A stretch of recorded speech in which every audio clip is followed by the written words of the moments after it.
Alo, cho một chiếc siêu xe đến cổng đón 2 siêu sao, siêu mẫu, chân ngắn. Đây, siêu xe của mình tới rồi. Chào anh. Chào anh.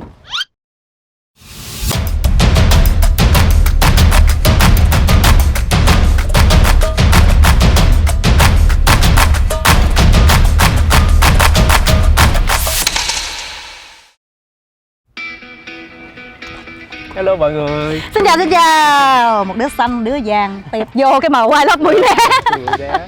Ngày hôm nay Thảo Trang, một người em rất là dễ thương ở trong nghề của Vinh sẽ cùng với Vinh tham quan Centara Mirage nha. Let's go.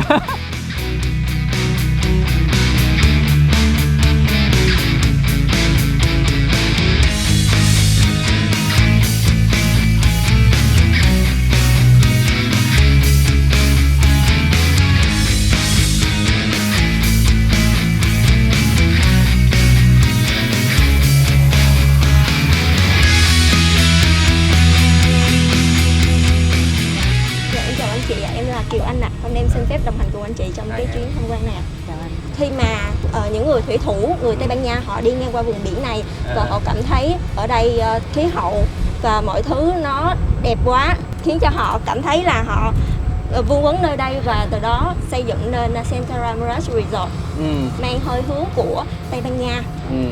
Hôm nay mình may mắn là trời nắng rất là đẹp. Đi biển là có nắng là Vinh thích. Mình may mắn là tại vì ngay cái thời điểm này, thời điểm cuối năm thì có thỉnh thoảng có mưa. Wow, đi nãy giờ thấy rộng lắm. Ở đây phải 600-700 căn villa hả? Dạ, 603 căn villa. Hơn 1000 phòng nha mọi người. Quá to luôn. Trang quê ở đâu ta? Cũng đẻ Bình Thuận. Không Phan Thiết nhưng mà đẻ Bình Thuận. Em lớn lên thì ở miền Trung nhưng mà sinh ra làm Hàm Tân. Và địa điểm này của mình mới tin. Mình nghĩ là chưa có nhiều người biết chỗ này. Hồi trước mình thấy ở trên mạng xong rồi thấy cái hình ở đây tưởng đâu nước ngoài mà bấm vào xem thì biết là ở Việt Nam mình cảnh đẹp. Đâu cần phải đâu xa đó. Nó rất là tiện tại vì nó gần với thành phố.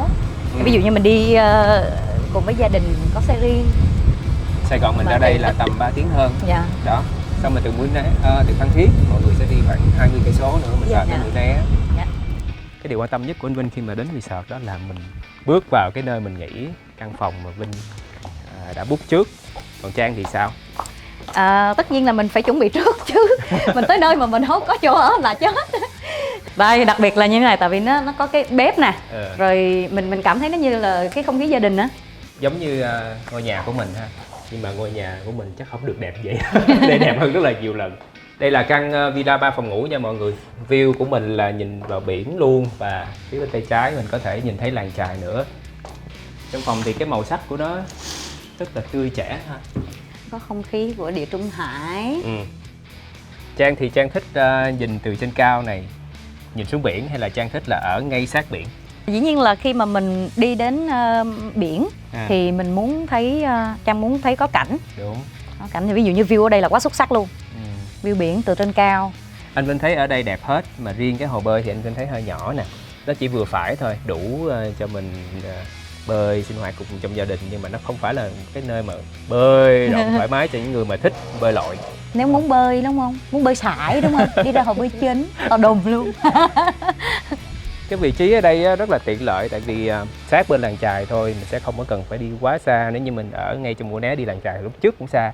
Nhưng mà vị trí của Centara này thì kế bên làng chài luôn. Ngay và rất trung là tâm, dễ đi lại ha. Từ Nguyên Mũi cái Né view về vô, Trang. từ Phan Thiết vô gần. Anh Vinh bị một cái tật á Trang, tức là đi tới đâu cũng vậy, nhưng mà cái chỗ ăn ngủ, chỗ ngủ là phải tiện nghi, phải sạch sẽ, phải những cái màu sắc như thế này là anh Vinh ngủ ngon. Mê nhất. Đây mình tiến vào căn phòng ngủ đầu tiên, vừa vô thấy cái xích đu liền. Phòng này thì ngay sát ngoài cái view biển luôn nè, nhưng mà là dành cho em bé được ưu tiên quá nè. Này là quá phù hợp với Thảo Trang nè, Alexander. Gia đình mà có trẻ con là quá xuất sắc luôn. Chị thì cũng đeo theo Alex, nhưng mà Alex giờ chắc đang chơi đang đi bơi rồi. View ngay biển, công nhận lý tưởng ha. căn President này là view đẹp nhất. Này view trọn cái biển luôn. Đi coi tiếp đi. Đây nha, là cái phòng tiếp theo anh Vinh thấy nó cũng vừa phải. nhưng mà là giường king nè, dành cho một cặp vợ chồng nữa. Dạ. Master bedroom thì trên lầu, đi lên coi. Nói chung là anh Vinh thấy ở Centara á, là cái phong cách mà mình đi cùng với gia đình và bạn bè nó sẽ rất là phù hợp. Nhưng mà nếu các bạn đi ít người thì mình thuê một phòng thì cũng có. Nhưng mà ở đây thì mình nghĩ là với không gian và nhiều cái tiện ích như vậy thì sẽ rất là phù hợp Dạ. để mình đi gia đình. Gia đình đông. Wow, master bedroom đây rồi. Wow. Okay. Anh Vinh đã từng đi vùng Địa Trung Hải rồi thì anh Vinh thấy ở đây giống đó. Cái màu sắc, cái phong cách rồi cái kiểu như cái cảm giác của mình á. Đúng gu của Quang Vinh nè. Gu biển, ra một cái view đắt giá ngay đây nữa. Dạ. Mình làm một cái tour ngắn thôi để xem phòng thôi ha, bởi vì phía bên ngoài cũng rất là đẹp. Giờ sẽ show cho mọi người xem. Như là mình ở phòng này mình lại nhìn qua kia thấy đẹp có muốn chạy qua ở. Mỗi đêm chọn phòng đi. Cũng nên nha mọi người. Phòng này thì view nó khác nữa. Đi ra ngoài này nè là mình có thể nhìn được cái vẻ đẹp của nguyên căn villa luôn. Dạ. Không có chỗ nào xây giống chỗ này luôn. Anh Vinh cảm giác như mình đang đi cái vùng California. Xây rất là giống. Em với anh Vinh thì chắc là thích những cái gian phòng rồi mình enjoy những cái khoảnh khắc trong nhà. Nhưng mà riêng bản thân Thảo Trang thì tại vì có con nhỏ. Thì mới nãy đi ngang qua là thấy có cái công viên nước cũng thú vị lắm. Để mình chút nữa mình sẽ khám phá. Rồi ăn uống các món gì ngon nữa ha. Ok, trời, lâu quá mình mới được thả đó, cái gì giờ mình cũng muốn làm liền. Đi Trang. Dạ.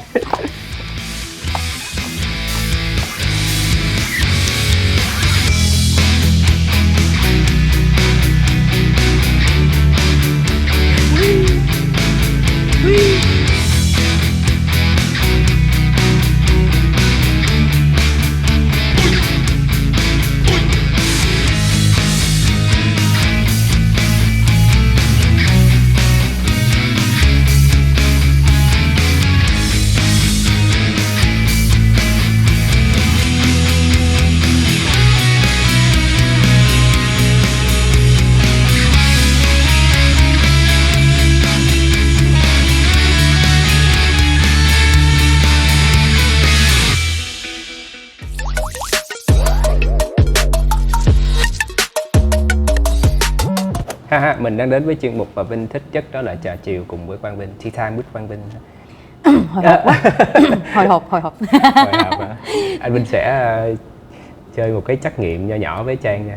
Này anh Vinh sẽ hỏi rất là nhiều khách mời, nhưng mà mỗi người chắc là sẽ có một cái đáp án khác nhau. Thì không biết là Trang ngày hôm nay sẽ như thế nào thông qua cái bài trắc nghiệm này. Câu hỏi đầu tiên, một cái hình tượng, một cái con vật mà Trang cảm thấy là mình yêu thích nhất ở trong một khu rừng. Em nghĩ là con hổ. Trang thích cái phong cách và cái trang phục như thế nào? Phải sexy, sang trọng. Vừa sexy vừa sang trọng. Ok. Nếu mà Trang là một cái thể loại nước thì Trang sẽ là nước gì?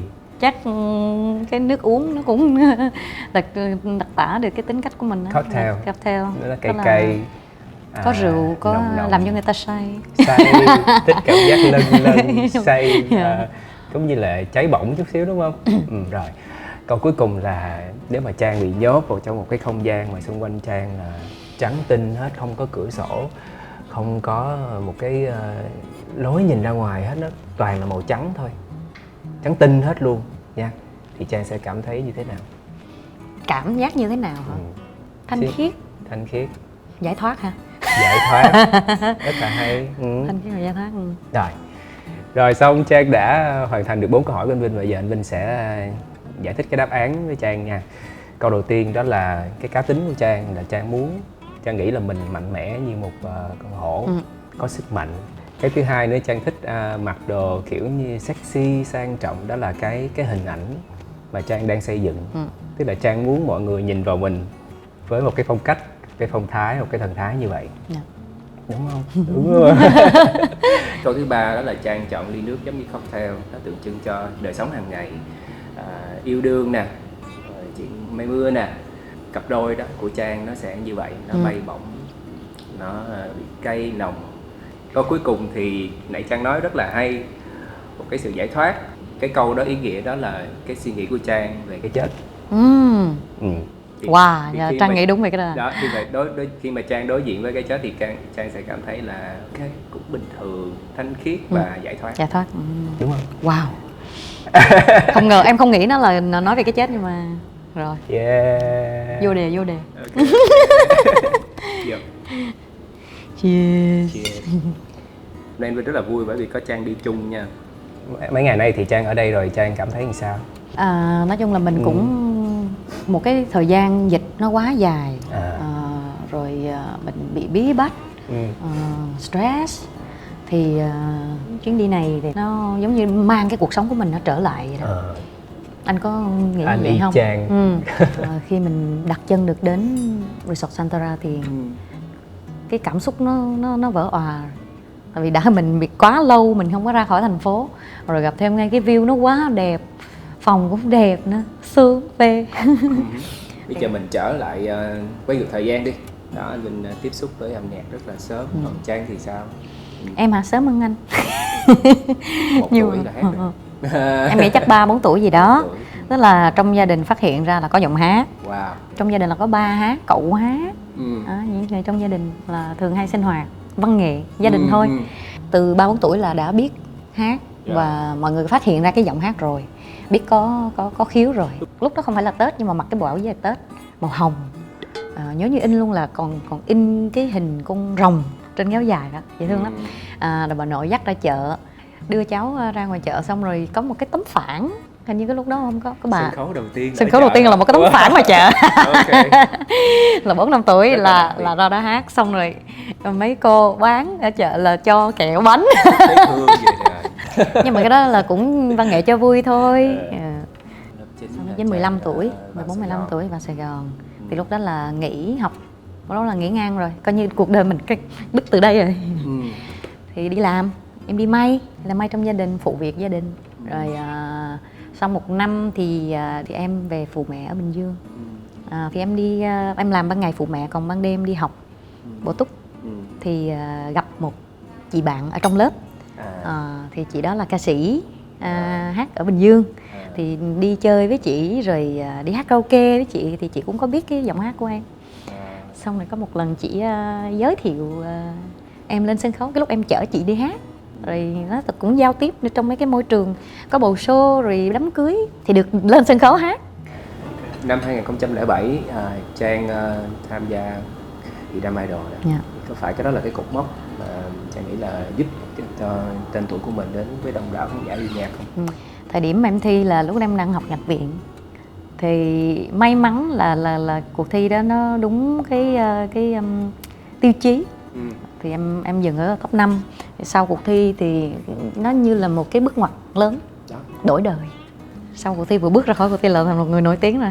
Mà hồi đó em nhớ cái sự nổi tiếng đó nó cũng thú vị lắm. Tại vì chưa có mạng chưa có mạnh, mạng xã hội chưa mạnh, chỉ có tivi. Cuộc thi đó là năm đầu tiên social với truyền hình rất là mạnh. Dạ, chương trình truyền hình thực tế đầu tiên tại Việt Nam. Thì mọi người rất là tập trung vào xem cái chương trình đó. Cho nên là sau cái cuộc thi thì Trang được rất là nhiều người nhận ra. Là thành nổi tiếng, là được book show. Rồi có như là đi diễn liên tục, xuất hiện nhiều và được khán giả thương nữa. Tại vì bị rớt sớm quá. Rồi sau đó là kiếm được nhiều tiền, có tiền làm album.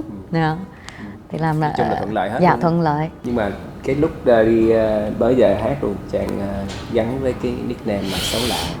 Em có nghĩ là mình là một cái nhân tố khá là đặc biệt không? Thì Trang suy nghĩ sao về cái điều đó? Cái thời điểm mà em tự nhận mình vừa xấu vừa lạ đó. Là em tự nhận luôn. Tự nhận mà. Trong cuộc thi thì cái thời điểm đó em tự tin ở bản thân mình, không phải là về cái ngoại hình. Em tự tin về giọng hát, về phong cách. Và khi em được yêu thương từ khán giả, từ chương trình thì em tập trung về cái thế mạnh của mình. Em quên đi cái ngoại hình. Vì cái tâm thế của mình là mình thoải mái. Cho nên em nghĩ là em vượt qua cái khoảng thời gian đó rất là thoải mái. Nói đến cái đoạn này thì em muốn hỏi anh Vinh là... Hỏi anh luôn. Tại vì ngày xưa anh có được một cái đỉnh vinh quang là sống một cái thời hoàng kim của nhạc Việt. Là thời Lặng Sống Xanh. Thì thời đó là em bắt đầu biết đến anh và thần tượng. Thì cái anh kể về cái thời điểm đó. Anh Vinh thì hát rất là vô tư, từ nhỏ. Khán giả mà biết đến mình nhiều nhất đó là cái giai đoạn 2003, 2004 á, là Sóng Xanh. Dạ, là Sóng Xanh nha.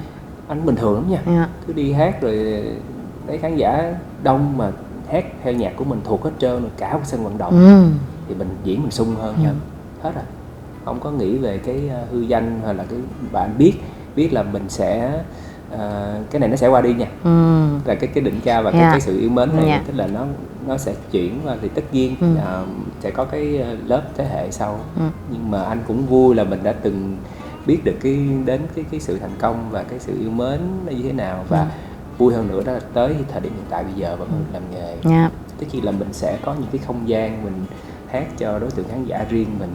Bây giờ thì mình đã nói về tuổi thơ, về sự nghiệp rồi, mình chuyển qua đề tài rất là hấp dẫn, đó là đối tượng người yêu của Trang đi. Trang là một ca sĩ mình thấy là khá là thoải mái nói về chuyện tình cảm, nhiều người ta e dè, ngại nói đến, nhưng Trang thì không. Trang nói kể là có từng rất là nhiều bồ rồi. Đây bồ nào cũng vấn đề có thiên tình sử. Vấn đề nằm ở đây này, bị bạn bè lao hoài bớt khoe bồ. Mà nhiều khi cũng vô khoe bồ mà không tới. Hôm nay em nghĩ mỗi người một số phận.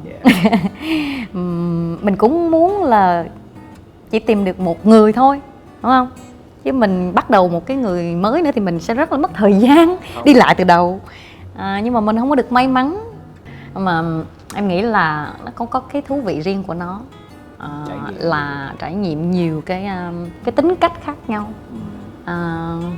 Và cũng hay ở chỗ là mình được lúc nào cũng có cảm giác hẹn hò. Ít bị chán. Dĩ nhiên là ai cũng mong muốn tìm được một cái ý trung nhân để chia sẻ cái cuộc sống riêng của mình. Nhưng mà nó không phải là quan trọng nhất. Có bạn bè, có những cái thú vui riêng của bản thân mình. Độc thân nó vẫn có những cái thú vui.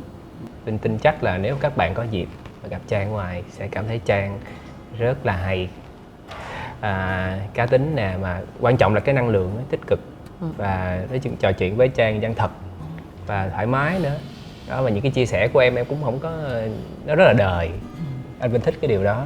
Còn anh Vinh sao? Dạo này anh Vinh thế nào? Anh có vui hay không? Có hạnh phúc hay không? Ủa khoan, show của tôi mà ta sao mà nhảy vô và cướp luôn vậy? Giỡn. Anh Vinh cũng đang rất là vui và hạnh phúc và hài lòng với những gì mình có thời điểm hiện tại nha. Cho nên là mình làm ra chương trình Quang Vinh Retreat luôn. Là retreat đó rất là tìm lại chính mình, một cái gì đó nó vẫn là nhẹ nhàng và nó trải nghiệm. Đi sâu về bên trong. Đúng rồi. Tìm hiểu lại chính mình không? Rồi, vậy thì khi tham gia Quang Vinh Retreat thì đối với Trang suy nghĩ sao về cái từ retreat? Em nghĩ là cái cuộc đời em thì do nó cố tình nó làm cho mình deep thôi, chứ em là một con người rất hời hợt. Em muốn hời hợt, em muốn phá lớ, nhưng mà cuộc đời không cho em phá lớ, nó bắt em deep. Bà trả lời câu hỏi của tôi đi. Retreat, ok. Chuyến đi này coi như là một cái hành trình tìm lại cái bản thân của mình, xả stress sau cái khoảng thời gian nghỉ ngơi, ôn lại những gì nó đang xảy ra trong cuộc đời mình. Thì sau cái chuyến đi này em nghĩ là mình sẽ trở lại một cái phiên bản mới, fresh hơn. Thì em nghĩ là ngoài những bộn bề cuộc sống thì mình cần có những cái khoảng lặng cho bản thân mình. Tìm một cái gì đó mình yêu thích, ví dụ mình gặp gỡ bạn bè, tâm sự, nói chuyện, hoặc là mình ngồi đọc một cuốn sách. Nó có những cái khoảng lặng cho bản thân mình để retreat. Okay. Rồi bây giờ nãy giờ nói cũng nhiều lắm, các bạn nghe chắc cũng mệt luôn hả? Giờ tới tiết mục là tụi mình ăn. Mình ăn xong rồi nạp năng lượng nói tiếp. Nhưng còn cái phần cũng vui lắm, đó là những cái câu hỏi mà các bạn khán giả. Anh Vinh nhờ các bạn là muốn hỏi Trang gì không nha, các hỏi mình hỏi Trang sau. Được. Cheers.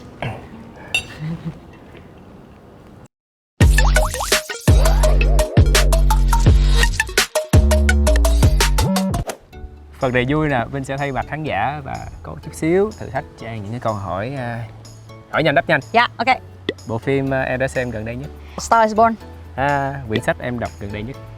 Strong Mother, Strong Son. Bài hát gần đây nhất? Adele, Easy on Me. Easy on Me. Trang có một tài lẻ hay là một sở thích gì đặc biệt không? Nấu ăn. Ok. Một câu châm ngôn yêu thích của Trang. You never know the last time you see a person or place. 3 bài hát hay nhất của Thảo Trang. Miệng cơm. Đầu tiên. Nghe đói bụng quá. Come and get it. Ok. Đại dỗ gió. Ok. Bí quyết giữ giọng hát hay của Thảo Trang. Luyện thanh.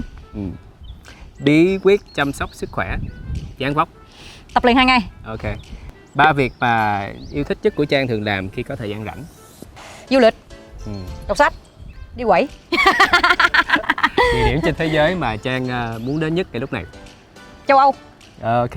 Rồi xong 10 câu. Câu tiếp theo, this or that nha. Chó mèo hay chim cá? Chó. Nắng hay mưa? Nắng. Biển hay núi? Biển. Làn da hay vóc dáng? Làn da. Lãng mạn hay thực tế? Lãng mạn. Hướng nội hướng ngoại? Hướng ngoại. Yêu sét đánh hay là mưa dầm thấm lâu? Sét đánh. Đánh luôn. Sự nghiệp hay gia đình? Gia đình. Tiết kiệm hay tiêu xài tận hưởng? Tiết kiệm. Là một người mẹ nghiêm khắc hay là thoải mái? Thoải mái. Ok, rồi xong. Yes or no nha. Thảo Trang là một người nấu ăn ngon. Yes. Một người dễ rơi nước mắt. No. Có giác quan thứ 6 tốt. Yes. Có rất nhiều tham vọng. Yes. Mua hàng không nhìn giá. No. Chọn con tim thay vì lý trí. No. Ok, không chọn con tim mà là chọn lý trí. Ok.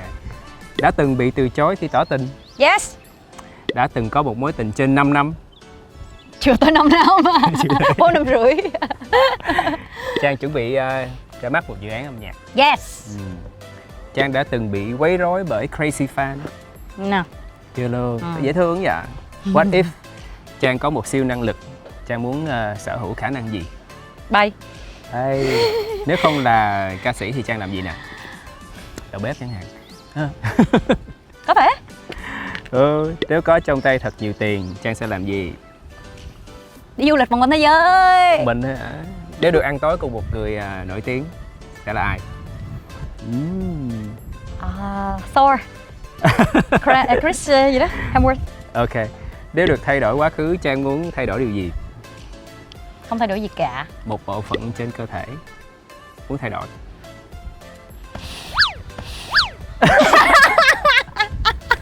Ủa anh thấy đẹp rồi mà ta. Chưa đủ. Nếu là một vị thần thì Trang sẽ là thần gì nè? Khó vậy? Khó không? 5 Thần 4, gì hả? 3 2 1. Thần nắng. Thần Có thần tài. nắng không? Thần tài. Chưa kịp nghĩ. Lão này Nếu hơi được chậm. định cư ở một quốc gia, sẽ là quốc gia nào? Việt Nam. Ok. Nếu một buổi sáng thức dậy thấy mình là đàn ông. Tưởng bây giờ đang là đàn ông rồi. Là cái bi Trang. Chưa đủ mạnh luôn hả? Là y chang vậy luôn. Chưa đủ mạnh hả? Đây câu này em Vinh thích. Nếu Trang là người ra luật thì sẽ là ra luật gì? Hay là ra một cái ban hành một điều luật gì đó? Thế giới không còn súng. Yeah, ok, đồng ý. Một Hay luật. nha. Đây là câu hỏi của fan nha. Chị Thảo Trang có thích bài hát nào của anh Vinh không? Bài hát mà Trang ấn tượng nhất á, cái ngày xưa mà Trang thần tượng anh Vinh á, là bài Miền Cát Trắng. Thank you.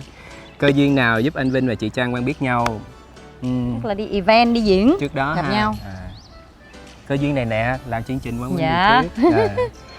Em biết đến chị nhờ chương trình Việt Nam Idol, nên em muốn hỏi chị Trang một câu là trong số những thí sinh cùng thi với chị á, chị có thân hay là giữ liên lạc với ai không?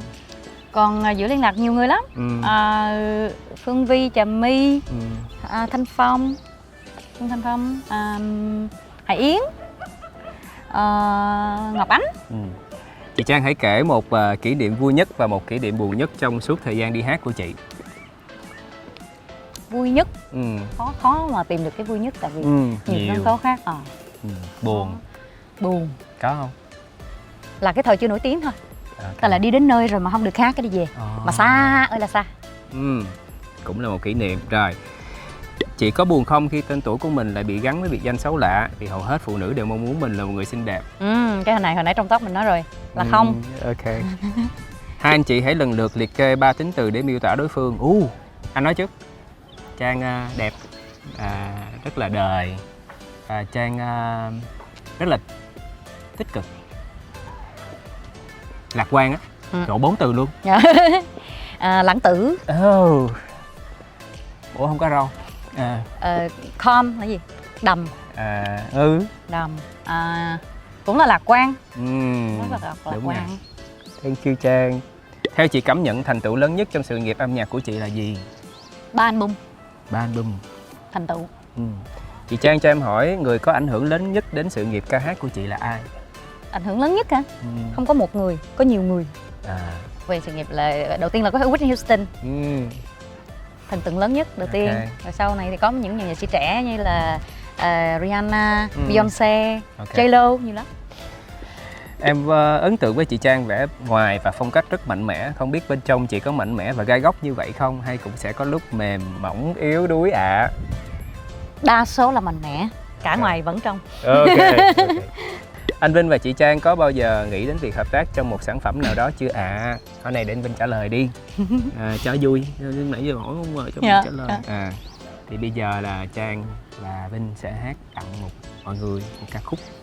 Bài hát này là bài hát mà Vinh rất là yêu thích của Trang nha. Bài Dù Đã Có. Và cái phong cách lần này mình làm khác đi chút. Mình làm cho nó phù hợp với cái không gian ở đây đi.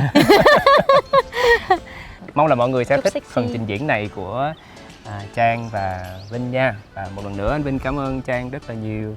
Ngày hôm nay vui quá luôn.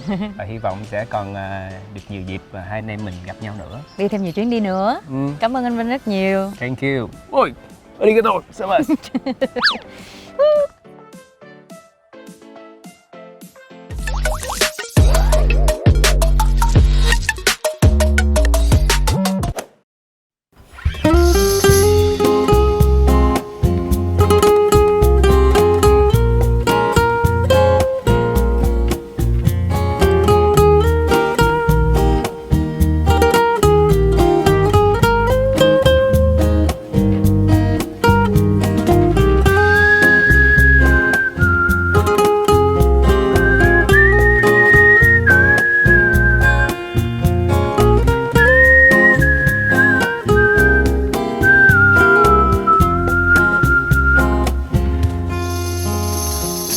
Buông đôi tay rồi đi, người cứ thế không câu giã từ.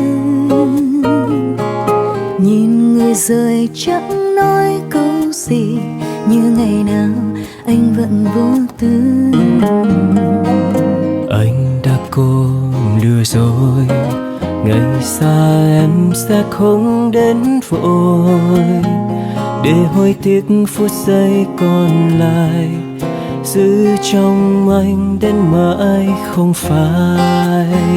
Dù đã có những lúc em luôn nghĩ về, dù đã có những lúc yêu thương đến thế, dù đã có những khi muốn nói ra nhiều điều, cause I love you. Rồi anh sẽ đi xa quên đi muộn phiền, rồi anh sẽ đi qua bao nhiêu hối tiếc, rồi anh sẽ xiết những ngày mơ bao lâu ta đã mong chờ. Hãy gửi lại đây những tháng ngày, một mình lặng im cho niềm nhớ đông đầy. vậy mình sẽ chia đôi vòng tay, vậy mình sẽ chia đôi lối này. Vậy thôi là rời xa là giờ đây, tạm biệt nhau trong phút giây. Dù đã có những lúc anh luôn nghĩ về, dù đã có những lúc yêu thương đến thế, dù đã có những khi muốn nói ra nhiều điều, 'cause I love you. Rồi em sẽ đi xa, quên đi muộn phiền, rồi anh sẽ đi qua bao nhiêu hối tiếc, rồi em sẽ xiết những ngày mơ bao lâu ta đã mong chờ. Dù đã có những lúc em luôn nghĩ về, dù đã có những lúc yêu thương đến thế, dù đã có những khi muốn nói ra nhiều điều, 'cause I love you. rồi anh sẽ đi xa, quên đi muộn phiền, rồi anh sẽ đi qua bao nhiêu hối tiếc, rồi anh sẽ xiết những ngày mơ bao lâu ta đã mong chờ.